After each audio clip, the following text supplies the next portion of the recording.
Welcome to Brave Dynamics. This is your host, Jeremy Au. Leadership is harder than it looks. As a proven founder and Harvard MBA, I interview courageous entrepreneurs, executives, and investors every week. I also share my frontline experiences, coaching insights, and own professional development journey. If you're stepping up as a new leader, founding a startup, or venturing into the great unknown, this is the podcast for you. Hey, Albert, good to have you on board. Hey, Jeremy, thanks for having me. I'm so excited to share your story as engineer number one to being part of an engineering team of 100 people and being one of Indonesia's leading and known FinTech companies. So excited to share your personal journey in that aspect of it. Before that, let me share first a bit more about myself. So I grew up in Indonesia with Hokkien as my first language before learning Bahasa Indonesia. And I moved between different islands and provinces as well, went to local schools and university, but not an international one. And looking back to my childhood, because my parents only graduated from junior high school, we didn't have basic knowledges to design our life like what other people have. And as a result, I was always encouraged to think independently when making a certain decision. So I would ask fundamental questions or weird questions to my friends, like, why do we need to go to university? Or basically, weird questions like that for some people. I know it sounded counterintuitive, and a lot of my friends consider those as probably double quote stupid questions. But for me, I ended up learning by trial and error. For me, it's like blessing in disguise instead, because it forced me to think about my actual original goals instead of just blindly following the crowd or the common standard in the society. Long short story, this kind of habit led me into an unconventional career that I have. So first, I started a social enterprise in civic technology. So basically, we work with the government to promote open data or smart city initiative. But I decided to stop after a year because I couldn't figure out how to make it sustainable. And anyway, a lot of initiatives were merged into the government directly. So that's okay for me at the time. Learning from that mistake, I started to find resources on the internet. I started to watch Y Combinator videos in YouTube on how to make something, not just to be successful, but also sustainable. And several months after, lucky enough, one of the YC companies went to Indonesia, and it was Zendid. And I met them at the first YC event in Indonesia by Justin Khan.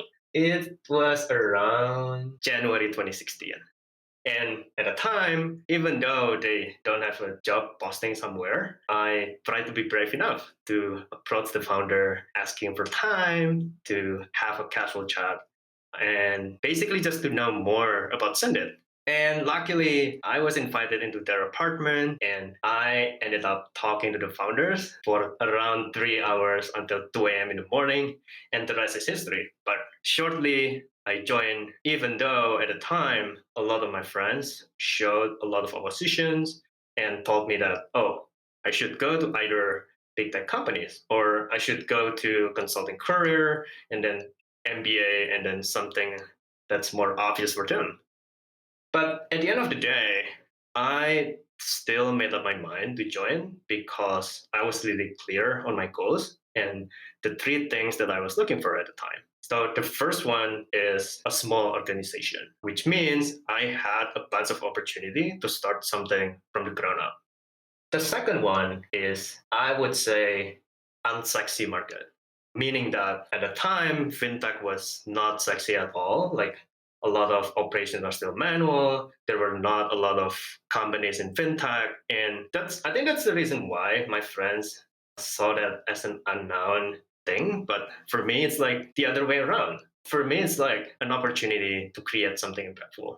And the last thing is, I was just honestly inspired by the founder's mission. And FYI, none of them were from Indonesia, but they dedicated themselves to fly here and start something here in an unknown country for them. And I think at the risk of sounding hyperbolic, I would say that kind of inspiration is the one that influenced me to be audacious to move to the Philippines as well in 2019. Wow, that's an amazing journey. And I'm glad you shared the early days of it. I'm just so curious. I mean, what was your first day at Zendid like? Take us back to, was it like a nice office? What was it like? It was a very humble beginning. We started by working from an apartment and a rented house for years, actually. We basically work, eat, play, and sleep there. And at the time, I think for me, the most important thing is mostly about ownership mentality. So I still remember when we have our first batch of customers, because we focus on building something people want, we even did several things that probably considered as extreme. So the example is when we release our first product, instead of waiting for customers to integrate, we went to customers' office directly. We invited customers to go to our office, and we basically helped the customers using their laptop to integrate. And there is also an interesting story where we tried to debug one of the payment system, and we went to Alphamart. So Alphamart is basically like 7-Eleven. At the time, we were testing the bank transfer capability, and we basically went there, brought our laptop there, and debugged on the spot. And at the time, because we spent a long time there, I think the people on the cashier thought that we wanted to do a crime or something. So that's quite interesting. But actually, that worked for the customer, and the customer like went live in basically like less than a day at the time. Wow, that's amazing. And I love not just the humble beginnings in apartment like so many other founders, but also getting mistaken as criminals. Yeah. I remember my last company as well. We were in my house working. I was busting to the seams. And I remember that we had an onboard in an executive. And I was like, okay, your employee welcome session is in my bedroom, right?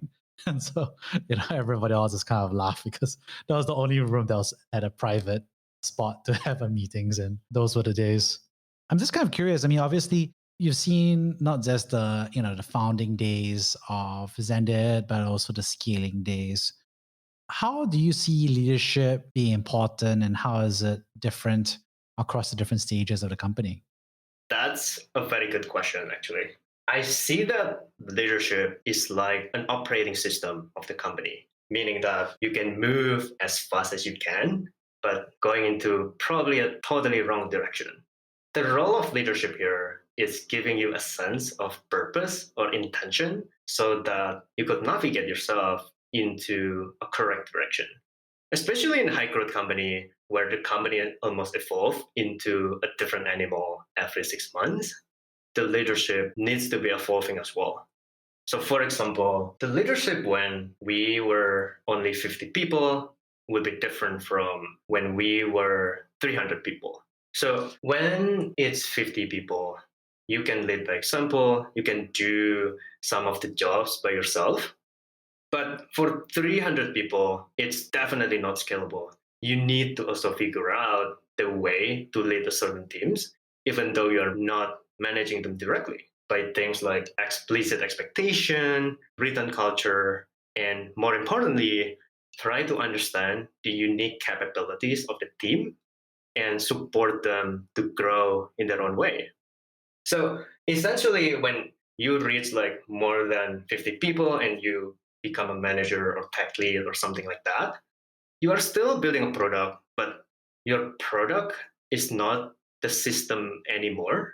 And your product is the human itself. So you need to do whatever it takes to make sure that your team and the members understand the mission and can run independently to be thriving, actually. Yeah. And what's interesting is that, obviously you're talking about this from an early engineer and engineering perspective, but also talking about from a company building perspective. I'm just so curious, like, do you feel like there's a difference between hashtag Silicon Valley, hashtag American, culture, in terms of like leadership? versus Indonesian leadership versus Southeast Asian leadership? Do you think there's a difference or things to be mindful about? That's a good question. Obviously, there are a lot of differences, but I would focus on one thing right now, which is I think it's called ownership mentality. So, leadership in most of the companies in Indonesia, I think people still saw that as an authority. Like, leaders shouldn't make a mistake. Leaders is like a role, and if you are a CEO, you don't have to do like the groundwork by yourself. But from the Silicon Valley perspective, that's the other way around. Like, I still remember the first early days, our CEO and CTO even did the customer support directly. Like, they did customer support for almost 12 hours every day. And basically, they tried to own the end to end process from like requirements, development, customer support. And yeah, basically the end to end process, and they own it from the start to the end, regardless of the position. Do you feel like American companies or companies with American background like YC focus more on ownership versus local team cultures, or do you feel like that's all fake news? It really depends on the company itself, but I think the unique thing in Zendid is like we have a bunch of people from Silicon Valley mindset, we have a bunch of people from Indonesian mindset, we have a bunch of people from different countries mindset. So the mindset is like merged into like a totally different animal.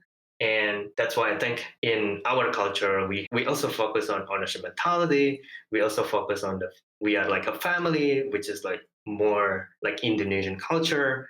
So the culture is kind of merged into company's culture. That's why I think leadership is important here as well, because the leadership will determine whether the culture is evolving into something different, into something that's probably similar, or into something that's maybe better than the current culture.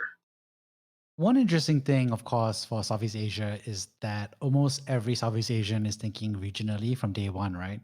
They're thinking about not just our country, but also the next country in terms of either as a new market or as a source of talent, right? In terms of like moving people from country A to this country or setting up an engineering team over there. How do you think about the region? Do you think that's true, or how true is that for you?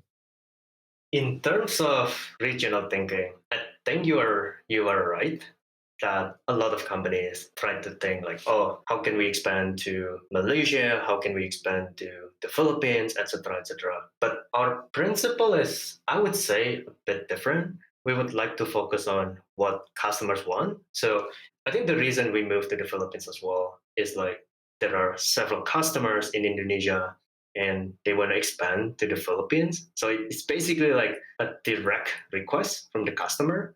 And that's like how we justify the business case and the use case as well. And yeah, I think that's our principle. And we focus on the customer request instead of like just blindly expand. And yeah, if you like blindly expand, there is a high risk that, oh, the customer demand here probably is not enough to grow the company. So we were very careful when we think about expansion, and we really focus on the actual use case from the customer. You have this unique experience of also having set up engineering teams across Southeast Asia. What's some challenges and some opportunities that you see with that? This is something that I didn't realize when I haven't been into the Philippines. So actually, it's really important for the engineering team in the Philippines and engineering team in Indonesia, or basically in the future, engineering team in the countries that you have to move into one direction. So I think the risk of having engineering team in multiple countries is like, oh, the Philippines team have roadmap A, the Indonesian team have a roadmap B. And if you structure your engineering team based on the country, there will be like a clashing between like Philippines roadmap versus Indonesian roadmap, even if the product is the same. And it could slow down product development a lot, actually. So I think the insight is like you should structure your team based on anything that makes sense. And for us, we structure the team based on the product. So instead of like having Indonesian versus Philippines team, we are one as a product A, we are one as a product B. So the prioritization to develop Indonesia versus Philippines should be determined together. What was it like flying to Philippines to set up the engineering team? It was fun. At the time, I actually was flying alone. And then at the time, there was no office yet. So I basically just worked from like coffee shop or something like that. It's like an early start of days where you brainstorm an idea, you try to blend with the environment around you to understand the problem. So it was fun. And I saw like a lot of evolutions, like from maybe working from my room, working from coffee shops when we have 3 people, and working in a small office when we have 8 people, and working at again a rented house like when we have 20 people. Was that a culture shock for you from Indonesia to Philippines? Depends on how you see that. I think in terms of the language, obviously that was a culture shock because in Indonesia, as you know, we don't use English like in daily basis. And in the Philippines, everybody speaks English, so you cannot use Bahasa Indonesia at all. And I think for the first 2 weeks, I faced like challenges, like how to speak to them, like they didn't really understand, and until like I used Google Translate to speak for me. And yeah, but anyway, I tried to learn by building my AI engine to practice myself. And long short story, I overcame it, and I was able to speak to my teammates as well in the Philippines. And also I learned some Tagalog as well, so I could plan with them like, hey, this is the Tagalog joke. And yeah, that's interesting. Amazing that you learned Tagalog. If you ever have a chance, go check out some improv. Philippines is one of the best in Southeast Asia because they have a long tradition of comedy and exposure. And I guess one thing is, how should Southeast Asian companies be thinking about engineering teams and working remotely across the region, right? I mean, it's a big topic, obviously, in the pandemic year where everyone's going regional, working from home. But are there best practices for engineering teams to adopt, especially in the Southeast Asia context? I think in terms of working remotely, I don't think that that is something special in Southeast Asia because in Zendid we have teams from Canada, from UK, from the US as well. So based on our experience, working remotely is really, really similar across the region, across the world. But fundamentally, the important thing is first documentation. So because you couldn't meet physically at the office, you need to make sure that your documentation is proper. And the second one is more about team building. Because you couldn't have like physical event, like going to the party together, you need to be more intentional on like setting up Google Calendar event, a Zoom event, just for having a casual chat outside work. So you could basically build the bonding through those kinds of events. That's so true. So many companies have already been effectively remote, right? Because if you're regionally separated, you already have to work remotely. So there's not too much of a gap between that and stepping up to a full time work from home or work from anywhere situation. I'm so curious. I mean, do you feel like there's like language or cultural differences that you have to figure out? Because, we have so many different nationalities working together. I remember my time at Bain, we had over 30 nationalities in the same office as well. And, we always had to be very explicit about like, we prefer this. So make sure, we don't do that, right? And you have to be careful about how we organize meals as well. So I'm just kind of curious whether you see that in your team as well. Yeah, definitely. And I think that's the reason why I also mentioned before when you have 300 people, it's really important to have a written culture. So, in the written culture, we also include the things like, oh, for speaking, I think we prefer people to be direct because we are not a mastermind. We couldn't read your mind. So, it's really important to be honest and to be like candid as soon as possible so people can understand you. So that's just one of the example, but basically the cultures that we want to have in the company, we wrote it down and we publish it to every member in the company. For yourself, obviously, as an engineer, how do you stay on top of everything, right? I mean, there's the news of Indonesia and Southeast Asia, there's the fintech side, there's the engineering side. How do you stay on top of your learning and professional development? The answer is you cannot, but there's a trick. So yeah, because you have like multiple teams, like multiple product managers as well in your team, so you should try to learn instead of by yourself. Try to learn something together because your time is limited and you should spend your time on managing people. So you should basically ask or encourage people around you to learn as well, so that maybe like you can organize an event where they present, hey, this is the trend in the fintech market in the Philippines, and hey, this is the engineering trend in the Indonesia or something like that. But basically, you try to split your learning materials among your team, because right now you are not just alone, but you are one team. So the learning process should be considered as the learning process of the team. Personally, have you faced any hurdles or personal challenges? Yeah, there were a lot. However, there are two challenges that I always remember. The first one is when it comes to asking for help. So, because I used to think independently because of my childhood, I often thought that asking for help is terrible, but actually, it's not. I think the real problem is when you ask for help, but you haven't tried anything.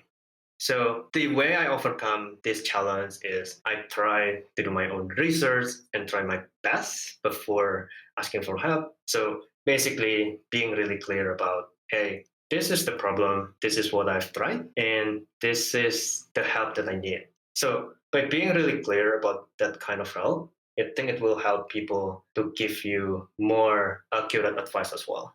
So that's number one. And number two, I think it took me a while to realize that it's okay for leader to make a mistake. I always thought that when you lead a certain movement, when you lead teams, you are not allowed to make mistake because it will impact not only yourself but your team as well.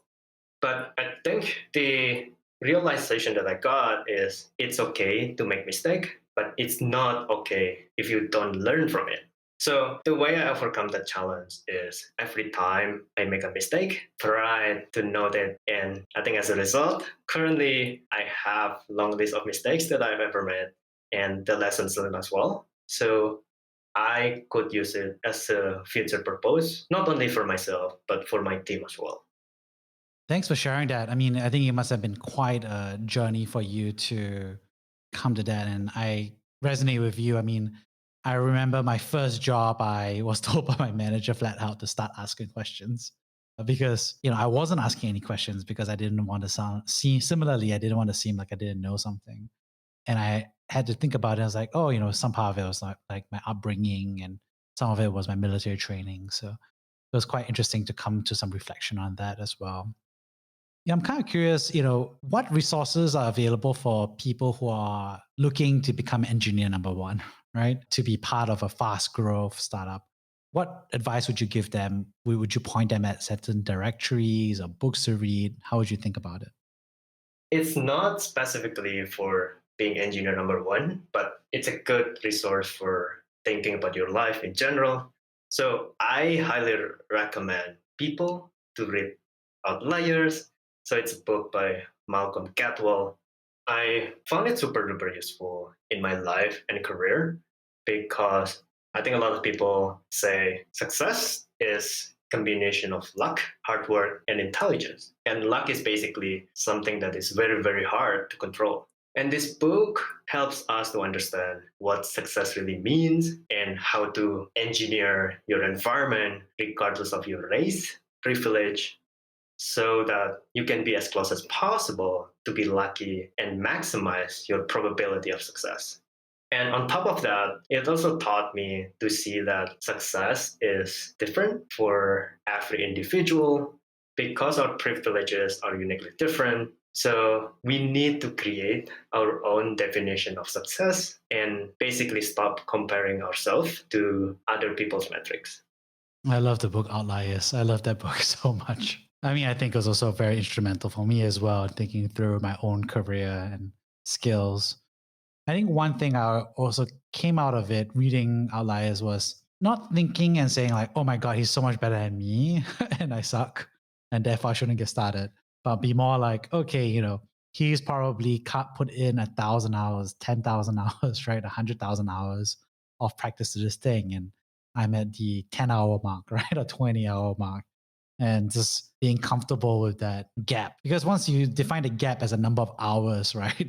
Dedicated to improvement of that craft, whatever it is, then it feels a lot more achievable, right? Because now all you have to do is clock in more hours of practice. Thanks for reminding me about it. And I probably should reread that book again as well. I'm so curious as well for yourself. You've also been very much involved in FinTech and you've seen huge wave of FinTech, of which I think Zendid was pretty much the pioneer in terms of the chronology as well as the geography. And now there's so many more FinTech companies, right? So what do you think about all those FinTech companies that are coming in? What are the trends and opportunities that you see? At least for me, it will be super duper interesting because right now we have players like Zendid. The infrastructure is definitely more ready compared to probably 5 years ago. So if you want to build a fintech company right now, you can use basically infrastructure in Zendid, in other companies as well as you're building blocks. So you could focus more on your fintech business process. You basically don't need to care a lot about your financial infrastructure. So I think that's an interesting moment because it never happened before. And right now is the perfect moment where you could try to bring your innovation instead of focus on your infrastructure. So yeah, it's basically like right now we have AWS for financial infrastructure, and you could basically just outsource your manual tasks and focus on things that matter to you. What's advice that you would give to people who want to set up another FinTech company? Well, there are a lot of advices that I have because, as I mentioned before, I have a list of mistakes that I collect. But I think the most important thing is number one, culture. So I think it's really important to think about your culture in general, your leadership in general. Like you need to be very aware of your leadership, your culture evolutions as your company grow because you cannot be like, oh, this is the culture for 5 people, and we wanted to use this culture when we are 300 people. I think it doesn't work. So you need to be aware that leadership is evolving and it's really important in fintech, especially when it comes to managing like stakeholders outside your company. Your leadership will be really important because you need to explain your reasoning of doing something to maybe like partners like in fintech is like banks, it's like other financial institution, etc., etc. And the second one, I think it's related to the thing that I just mentioned, which is partnership management. Because in fintech, it's really, really hard to build something good in fintech. So you need to work together, not just with your team, but together with the partnership that you have, like government, financial institutions, banks, etc., etc. Because it will be a very, very long journey, and you need to move together for that. Awesome. Just kind of curious as well. Indonesia is such a hot topic, right? And so many companies are going to Indonesia these days.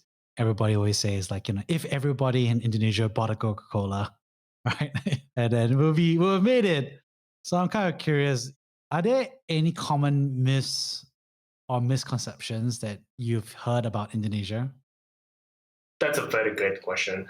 And I think this is what we learned in Zendid as well. So one misconception that people outside Indonesia did is actually they thought they could just go to Indonesia and basically bring the best practices, bring like whatever ideas that they have in the US or maybe outside Indonesia and apply it here. But in reality, it will not work because the market in Indonesia is really different. In terms of culture, it's already pretty different. In terms of infrastructure, it's already pretty different. So you need to even work harder because you need to build the first layer of infrastructure, the first layer of foundation first before applying the lessons learned that you have outside Indonesia. So I think that's the misconception that people has. Like a lot of people thought you could just go and build something, but you also need to build the foundation as well. That's so true. I think everybody knows that Indonesia is an order of magnitude in terms of where they are, which is of course where the opportunity is. But I think they often don't think about how they themselves need to evolve, right? Not just the product, but also their approach and the conversations they need to have. And I think the converse of it, of course, is that a lot of people arrive in Singapore and they're like, wow, Southeast Asia is really easy, right? Indonesia is just a short flight away. So if Singapore is like this, we'll be able to go to Indonesia, no problem. And I'm just like, whoa, hold up. Nowhere like that at all. Last question. If you could go back in time 10 years, what advice would you give to your younger self?